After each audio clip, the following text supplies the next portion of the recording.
জাতিসংঘের স্বাধীন আন্তর্জাতিক ফ্যাক্ট ফাইন্ডিং মিশনের প্রতিবেদন স্পষ্টভাবে বলছে, মিয়ানমারের সেনাবাহিনীকে লজিস্টিক সহায়তা দেওয়া, গ্রাম পুড়িয়ে দেওয়া এবং রোহিঙ্গাদের পালিয়ে যেতে বাধ্য করার মতো কাজে রাখাইন বৌদ্ধ মিলিশিয়ারা মানে সন্ত্রাসী আরাকান আর্মি সক্রিয় অংশ নেয়। সুপ্রিয় দর্শক, খবর সংযোগের রিলস এর বিশেষ আয়োজনে আপনাদেরকে স্বাগত। আপনাদের সঙ্গে রয়েছি আমি আহমদ আতিক। আপনারা অনুষ্ঠানটি পৃথিবীর কোন প্রান্ত থেকে দেখছেন কমেন্টে জানান। আমরা আপনাদের মতামত শুনতে চাই। চলুন তাহলে আজকের অনুষ্ঠান শুরু করি। আরাকান আর্মি কেন তারা বাংলাদেশের জাতীয় নিরাপত্তার অন্যতম প্রধান শত্রু এবং যে কোনো আঘাত কেন ডেকে আনবে চূড়ান্ত বিপর্যয়? ইতিমধ্যে প্রকাশিত বিভিন্ন তথ্য প্রমাণ বলছে এই সশস্ত্র গোষ্ঠী রোহিঙ্গা প্রত্যাবর্তনের পথ চিরতরে রুদ্ধ করতেই বদ্ধপরিকর। একই সঙ্গে বাংলাদেশের সার্বভৌমত্ব ও ভৌগোলিক অখণ্ডতার জন্য তারা অন্যতম বড় হুমকি। জাতিসংঘ, মানবাধিকার সংস্থা ও নিরাপত্তা বিশ্লেষকদের প্রকাশিত বিভিন্ন নথিপত্র থেকে কিছু বিষয় আপনাদের সামনে একটু তুলে ধরছি। জাতিসংঘের স্বাধীন আন্তর্জাতিক ফ্যাক্ট ফাইন্ডিং মিশনের প্রতিবেদন স্পষ্টভাবে বলছে, মিয়ানমারের সেনাবাহিনীকে লজিস্টিক সহায়তা দেওয়া, গ্রাম পুড়িয়ে দেওয়া এবং রোহিঙ্গাদের পালিয়ে যেতে বাধ্য করার মতো কাজে রাখাইন বৌদ্ধ মিলিশিয়ারা মানে সন্ত্রাসী আরাকান আর্মি সক্রিয় অংশ নেয়। উগ্র জাতীয়তাবাদী বৌদ্ধ সংগঠন মাবাথার মতাদর্শে উজ্জীবিত হয়ে আরাকান আর্মির অসংখ্য ক্যাডার তখন রোহিঙ্গা জনপদ দখল করে। গণহত্যা চলাকালে জাতিসংঘের ফ্যাক্ট ফাইন্ডিং টিম যে ভয়াবহ নৃশংসতার নথি তৈরি করে তাতে রাখাইন জাতিগত মিলিশিয়াদের জড়িত থাকার প্রমাণ বিস্তারিতভাবে তুলে ধরা হয়েছে। মূলত রোহিঙ্গা শূন্য করা ভূমি দখলই ছিল আরাকান আর্মির তৎকালীন রণকৌশল। আরাকান আর্মির রাজনৈতিক শাখা United league of Arakan ULA এখন আরাকান রাজ্যের নাম বদলে আরাকান নামে প্রচার করছে। এটি জনতান্ত্রিক প্রকৌশলের একটি সুচিন্তিত পরিকল্পনা। তাদের মূল মন্ত্র ওয়ে টু রাখিতা, একটি একক রাখাইন জাতিগত রাষ্ট্র প্রতিষ্ঠা, যেখানে রোহিঙ্গা বা অন্য কোনো মুসলিম জনগোষ্ঠীরই অস্তিত্বই অনাকাঙ্ক্ষিত। এই অবস্থানের পেছনে একটি কঠিন জনসংখ্যাগত হিসাব কাজ করছে।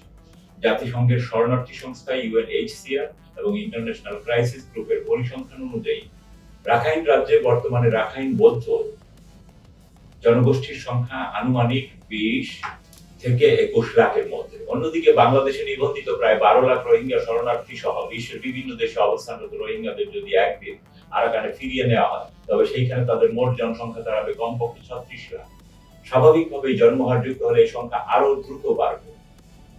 সংখ্যাগরিষ্ঠতার এই সরল হিসাবের ভিত্তিতে সন্ত্রাসী আরাকান আর্মি বিশ্বাস করে রোহিঙ্গা প্রত্যাবর্তন মানেই রাখাইনদের চিরতরে সংখ্যালঘু হয়ে যাওয়া।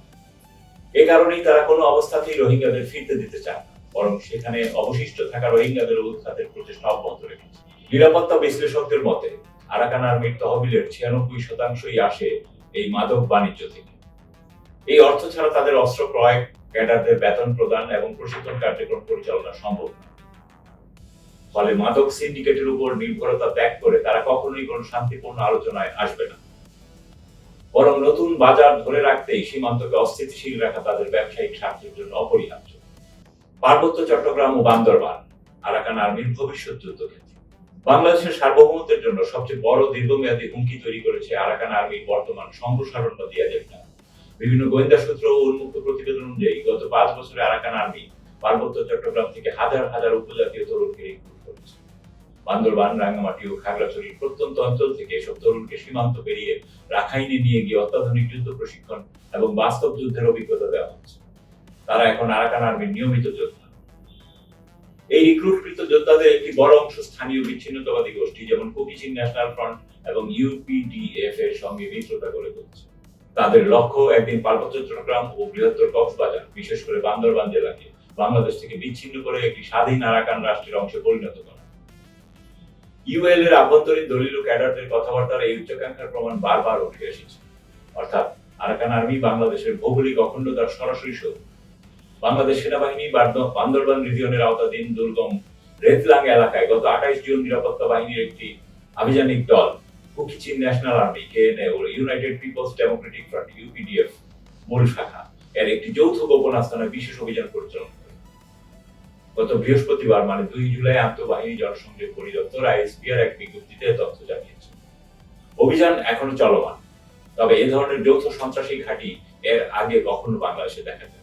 আপনার মতামত কি কমেন্টে জানান। ভিডিওটি লাইক করুন, শেয়ার করুন এবং চ্যানেলটি সাবস্ক্রাইব করে বেল আইকনে ক্লিক করুন যেন পরবর্তী খবর মিস না হয়। দেখা হবে পরের অনুষ্ঠানে। ততক্ষণ সুস্থ থাকুন, ভালো থাকুন। খোদা হাফেজ।